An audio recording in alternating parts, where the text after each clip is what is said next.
সাত সকালে short circuit থেকে ভয়াবহ অগ্নিকাণ্ডে পুড়ে ছাই শিলাছড়ি বয়েজ হোস্টেল।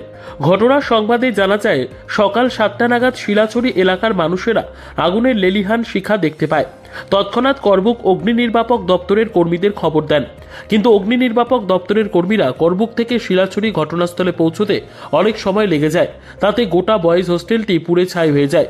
বয়েজ হোস্টেলে থাকা ছাত্রদের কোনো ক্ষতি না হলেও তাদের আসবাবপত্র কিছু রক্ষা করতে পারেনি বলে সংবাদ।